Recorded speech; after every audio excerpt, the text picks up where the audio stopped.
Hola, ¿qué tal? Mi nombre es Oscar Mantuano. Estamos aquí en nuestro segundo episodio de nuestro podcast Entre Planos y Obras. Les damos la bienvenida. Estamos aquí con nuestro colega Adrián. Bienvenido, Adrián. Un gusto tenerte aquí con nosotros. Vamos a tocar algunos temas relacionados con la construcción frente al mar. Entonces, Adrián, me gustaría saber qué opinas o qué ideas tienes de cómo construir frente al mar. Bueno, este es un reto bastante grande en la construcción frente al mar, porque va a tener una connotación en tema a la materialidad.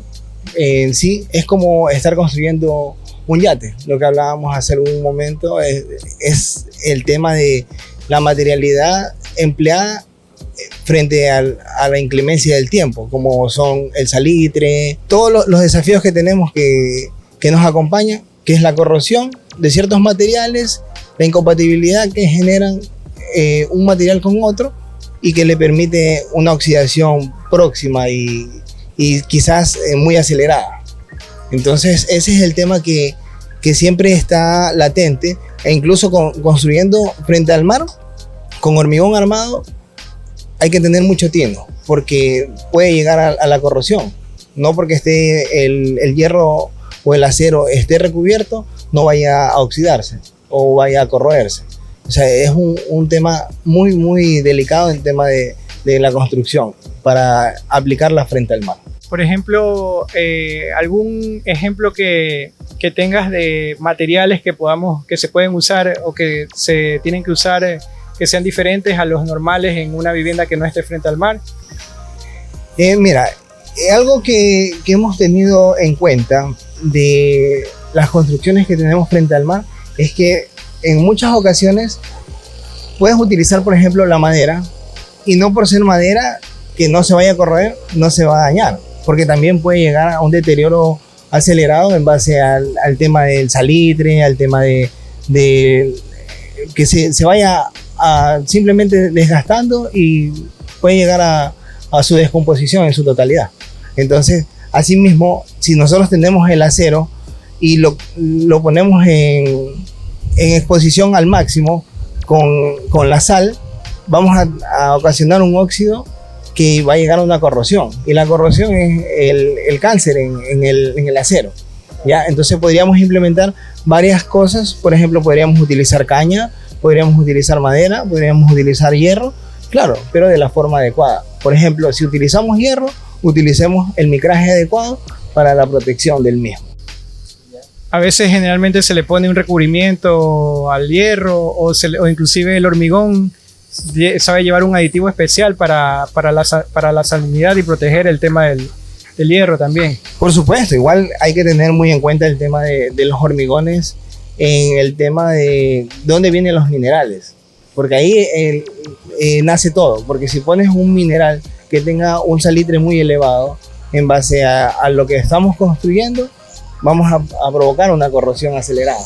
Claro, por ejemplo, en acabados también el tema del aluminio o el tema de la pintura también, si uno no tiene mucho cuidado, el mismo salitre hace de que estos materiales se degraden más rápido.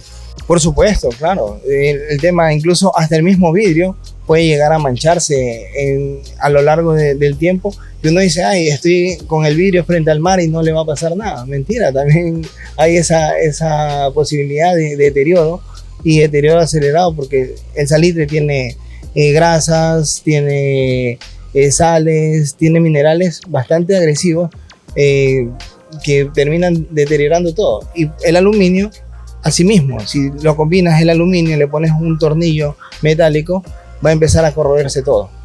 Entonces, cuando acuerdas, ya tienes desprendido el aluminio y dices, bueno, ¿qué pasó aquí? Si yo le puse aluminio, pero el hierro hizo esa magia. Claro, hay mucha variedad de materiales, inclusive si uno ya no quiere tener ese tipo de problemas. Por ejemplo, ya no vas a usar una ventana de aluminio, sino que ahorita hay materiales como el PVC también, hay ventanas de PVC. Por supuesto, el PVC, la madera, e incluso el mismo acero inoxidable, que uno dice, bueno, a pesar de que sea acero, si no tiene el mantenimiento adecuado, comienzan a haber esas estelas de óxido, que no sé si lo has notado en algunas obras, que dices, bueno, ya, este es acero inoxidable y no le va a pasar nada, y cuando pruebas, el óxido.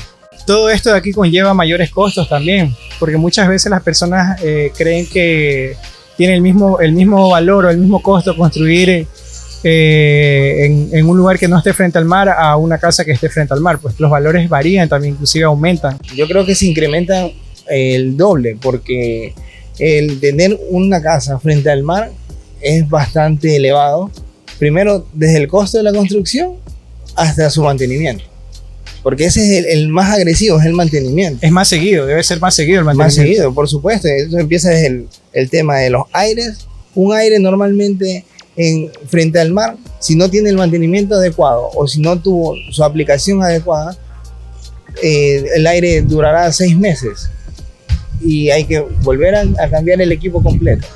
¿Ya? Entonces para eso se utilizan ciertas pinturas en el cual se pinta la carcasa completa, la que va a estar en el exterior, para que prevalezca un poco más en el tiempo, y con unos mantenimientos de 2 a 3 mantenimientos anuales, yo diría que hasta 4 puede perdurar un par de años. Estábamos conversando antes de que el construir una casa frente al mar es parecido a construir o hay que tener los mismos cuidados de construir un bote o un yate. Los materiales, por ejemplo, hay que tener cuidado con el tema de qué material se usa, como ya hablamos también del tema del mantenimiento. Claro, así como lo vemos ahorita, así que estamos en este medio y podemos observar los mantenimientos normales que se le dan a las embarcaciones. Es así mismo el mantenimiento que se le dan al tema de las viviendas.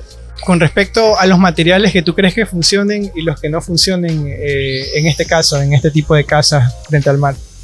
Por ejemplo, es muy difícil tener acero visto, por ejemplo, que tengamos el acero sin ningún recubrimiento o sin algún componente que lo recubre y le dé esa mayor potencia de recubrimiento en tema de cuidado.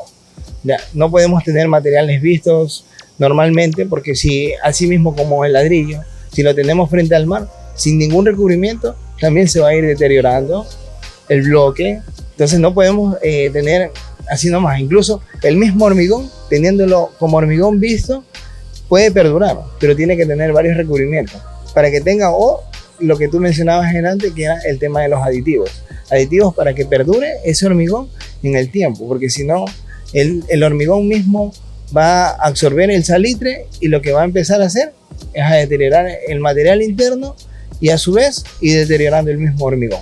Nosotros, por ejemplo, hemos diseñado viviendas frente al mar, en las cuales uno tiene que tomar en cuenta bastante el tema del viento, el tema de la asolación. Bueno, en todos los proyectos hay que tomar en cuenta esos aspectos, porque como las viviendas que estén frente al mar a veces no tienen, como dice, están en primera línea de playa, no tienen otros elementos que corten el viento como edificios o otras casas, entonces el viento les pega directamente y, o sea, puede ser algo beneficioso para la vivienda porque tú puedes tener una brisa marina que te entre a la habitación, pero si hay lluvia hay un problema porque, por ejemplo, los vientos son tan fuertes de que hacen que el agua prácticamente te ingrese varios metros hacia adentro.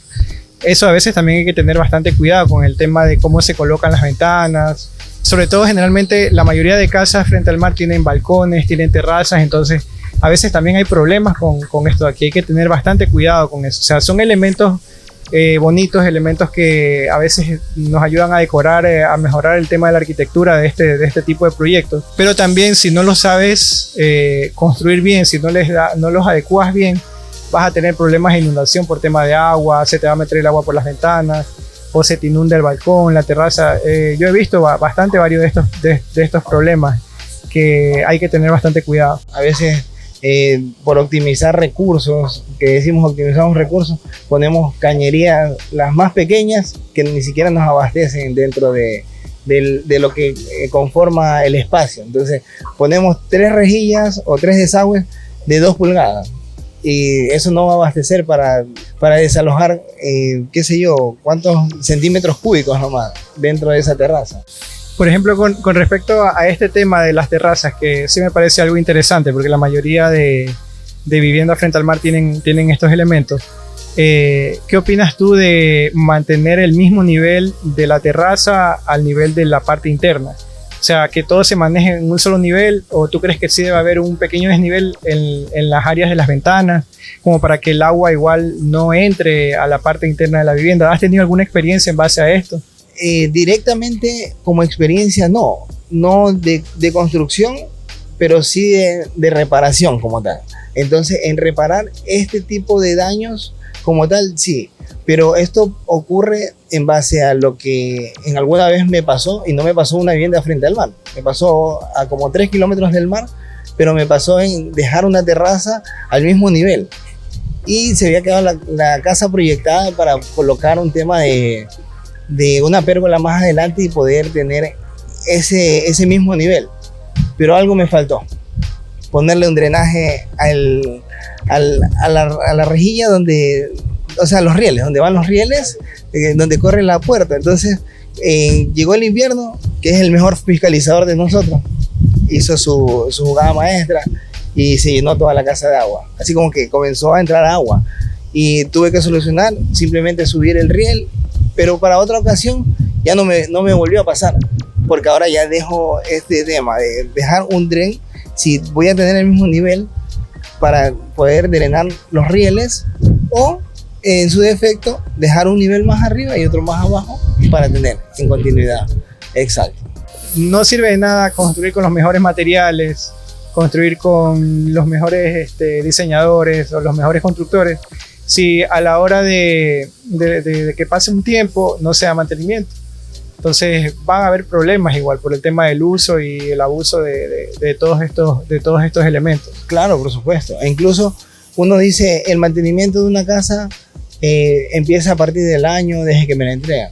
No, el mantenimiento empieza desde el día 1 que te entregan la casa, empieza el mantenimiento. ¿Por qué? Porque el mantenimiento no tan solo es pintura, no es tan solo cambiar una rueda de una ventana, de una puerta o cambiar un vidrio. No, es el tema de limpieza, el tema del cuidado de la misma. Entonces, ¿qué pasa si un baño no lo limpias?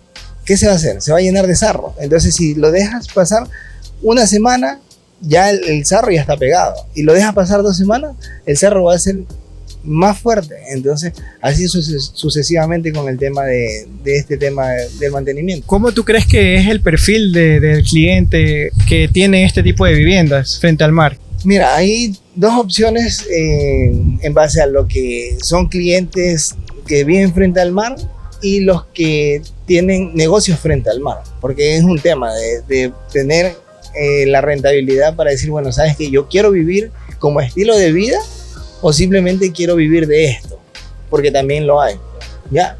Y no porque no tengas recursos no significa que no puedes vivir frente al mar. Por supuesto que puedes vivir frente al mar, pero tienes que tener en cuenta de que vivir frente al mar es un desafío, ¿ya? Porque puedes construir hasta con caña, pero como te mencioné antes, si le das un mantenimiento adecuado, todo va a perdurar en el tiempo. Normalmente uno ha tenido la costumbre de que las viviendas o todo tipo de construcción quieren que les dure de largo para los hijos, para los nietos y quizás hasta un poco más allá. Pero asimismo todo material tiene su tiempo de vida útil, por más que igual se lo cuide, claro que va a durar un poco más, pero tiene su tiempo de vida útil. Nosotros estamos acostumbrados a que, como le digo, las viviendas o las casas duren más de 100 años. Entonces, ¿qué opinas de eso? Eso es contraproducente, porque no podría, o sea, ya llegó a su tiempo útil y seguir dándole el mismo uso ya se convierte en un riesgo, más que todo para el usuario. Porque imagínate esa casa que ya tiene muchísimos años y que ha tenido un mantenimiento medianamente alto, digamos, por así decirlo, ya, porque no ha tenido un mantenimiento continuo o qué sé yo, y el tema de seguirle dando el mismo uso va a proceder en un riesgo, o sea, va a caer en un riesgo que más adelante podría hacer que haya un sismo o alguna catástrofe, y lo primero que va a arriesgar son las vidas que van a estar en ese bien inmueble, que al final de cuentas ya tuvo su vida útil, o sea, ya expiró. Otra pregunta que tengo, ¿cómo tú crees que debe ser la arquitectura frente al mar? O sea, ¿qué elementos tú pondrías o tú rescatarías para colocar una vivienda de este tipo? Mira, yo lo veo como un desafío bastante amplio, porque frente al mar, como objetivo principal, es el mar. O sea, si vives frente, es la vista.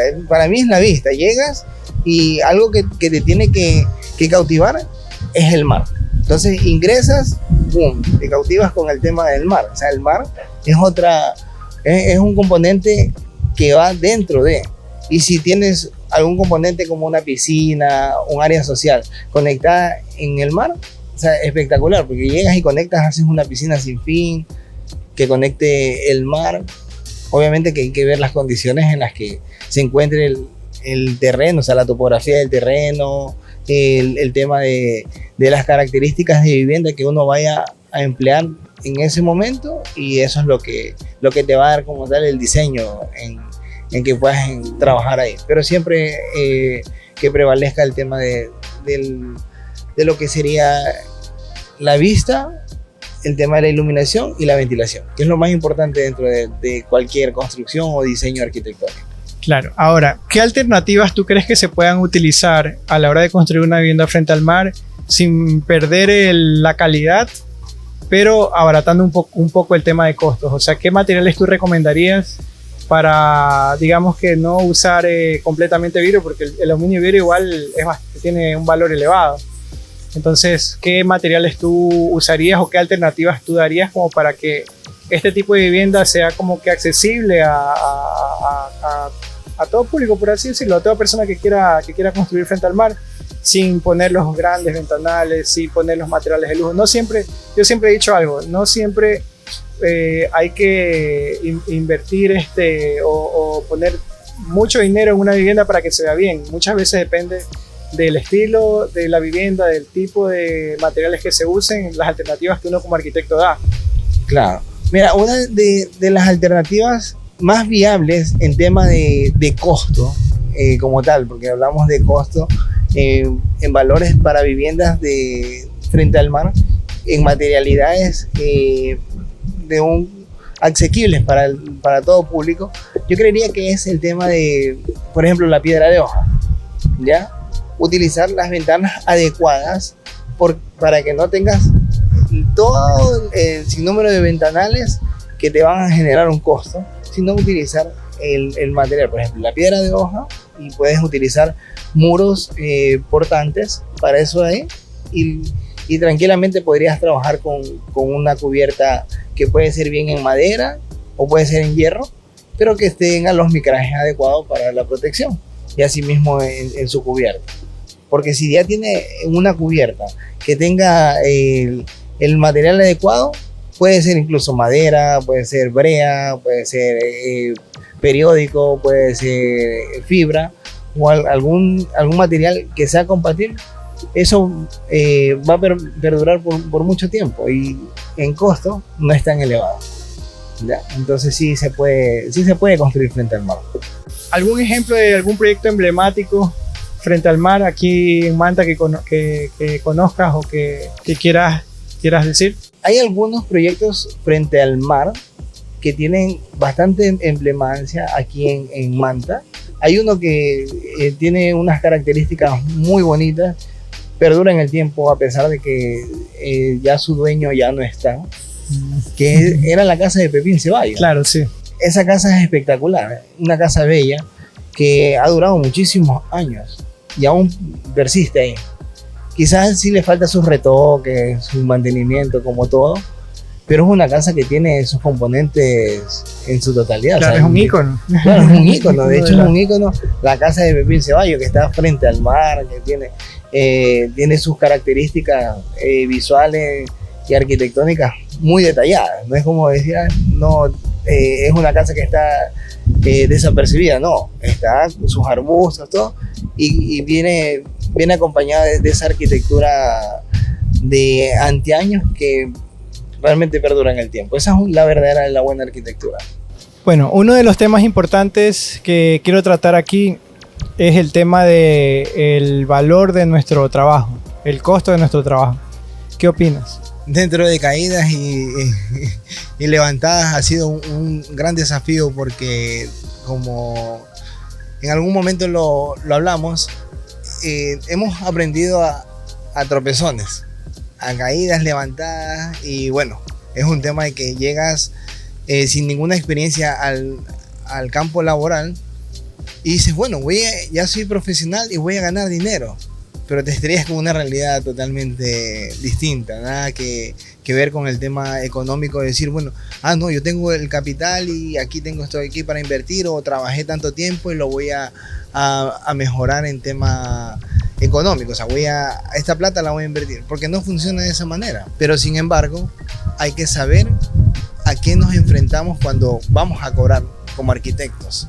Entonces, ¿de qué depende nuestro trabajo de la arquitectura? Que son el tema de diseñar como tal, el tema de asesorar, el tema de administrar recursos o administrar obras, administrar personal, un sinnúmero de situaciones, el cual nos va a llevar a que nosotros dentro de todo este círculo económico tengamos un valor adecuado. ¿Por qué? Porque nosotros nos olvidamos de cobrar a veces el transporte, a veces nos olvidamos de cobrar alimentación, viáticos, traslado de personal o tantos días o tantas horas de personal, y cuando estamos ya encima de todo esto de aquí, decimos la frase típica, es que me caí. Sí, entonces, no alcanza. Entonces no estamos siendo reales en base a cómo cobrar.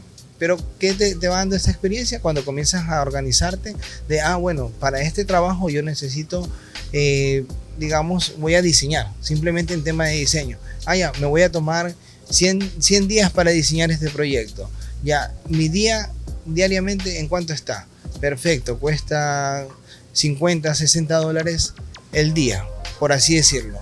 Ya, entonces tú lo pones en un tema de porcentaje, de cuánto puedes normalmente cobrar por metro cuadrado en base a lo que vas a tener como resultado. Y eso te da una resultante de metros cuadrados, pues, que puede llegar entre 10, 12, 14, dependiendo del proyecto, por metro cuadrado, en tema de diseño.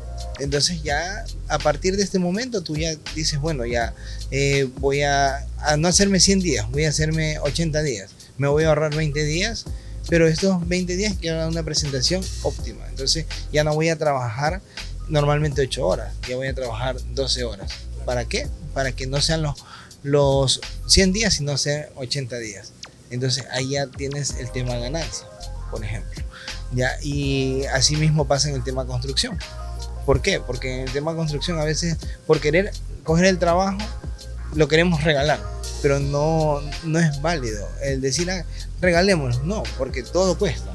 Perjudicamos muchas veces a otros colegas también. A veces supuesto. Dañamos el mercado, como se dice. Claro, dañamos el mercado porque, no, yo te lo hago más económico. No, a veces lo que cuesta es eso. Entonces, hay personas que dicen, no, yo prefiero hacerlo con esta persona, pero es por preferencia. Ya, perfecto, muchas gracias por la confianza y todo. Pero es un tema de simplemente darle apertura a que conozcan el mercado y el mercado cómo se maneja. Entonces, las cosas son como son. O sea, no es que, no, yo tengo tornillos, yo le voy a dar los tornillos incluidos. No, estoy perdiendo. No. Entonces aquí debemos ganar tanto el cliente como el profesional de cualquier área. O sea, tiene que haber un ganar-ganar. No es como que uno gane y el otro pierde. No, ambos tienen que tener su recompensa, y la recompensa es sentirse satisfecho con lo que está haciendo. Un cliente con lo que está recibiendo y el profesional con lo que está brindando. Claro, sabes que en el tiempo de experiencia que yo he tenido y conversando con otros colegas, conversando contigo, con otras personas, inclusive a veces de otras provincias, sí hay como un parámetro, por así decirlo, un estándar de precios o de porcentajes. Por ejemplo, en el tema de diseño, muchas veces se ve que se puede poner, o sea, si calculamos cuánto cobra un estudio o cuánto cobra un arquitecto y cuánto sale el costo del diseño, a veces tú calculas y es un porcentaje. Entonces puede ser entre el 4, el 5 o el 6% del monto total de la obra. Entonces, si tú sacas este promedio, te va a dar el valor muchas veces por el metro cuadrado que tú cobras. Digamos que tú cobras cierto valor por metro cuadrado, lo multiplicas y te da tanto valor.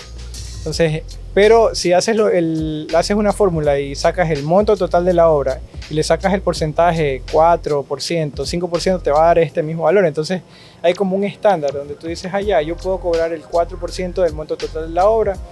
Y ese, por así decirlo, sería como el monto que tú puedes estar cobrando. Y en obra, en construcción también, como sabemos, igual en construcción hay los costos directos, los costos indirectos, tenemos también utilidad. Entonces también se maneja a veces un porcentaje por dirección de obra. Entonces, asimismo puede ser, varía también de acuerdo a lo que tú le ofrezcas al cliente.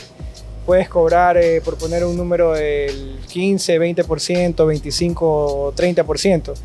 ¿Qué incluye esto? Esto incluye todo lo que tú administras, todo lo que tú construyes, todo el servicio de construcción completo que le puedes ofrecer al cliente. Entonces, esos porcentajes de ahí, generalmente, si tú te pones a conversar con otros colegas, hay muchas cosas en común. ¿Qué opinas de eso de ahí?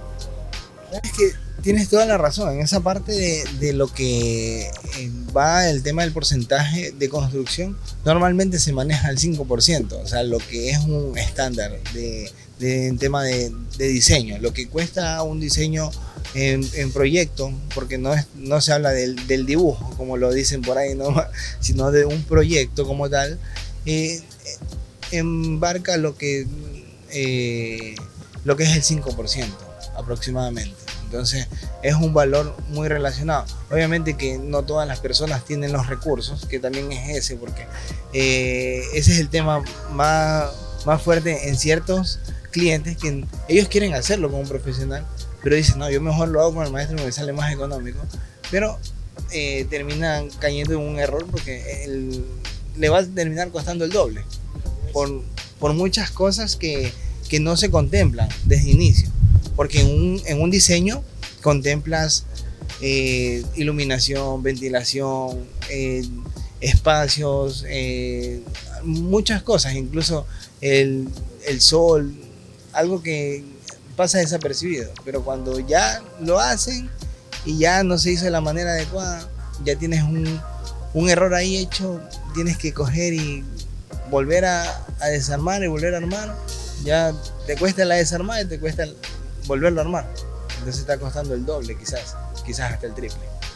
Entonces, en base a los porcentajes de todo esto de aquí, es porcentaje de diseño en tema de proyectos, un 5% en aproximado, dependiendo de lo que requiera el cliente, porque puede venir un cliente y te diga, ¿sabes qué?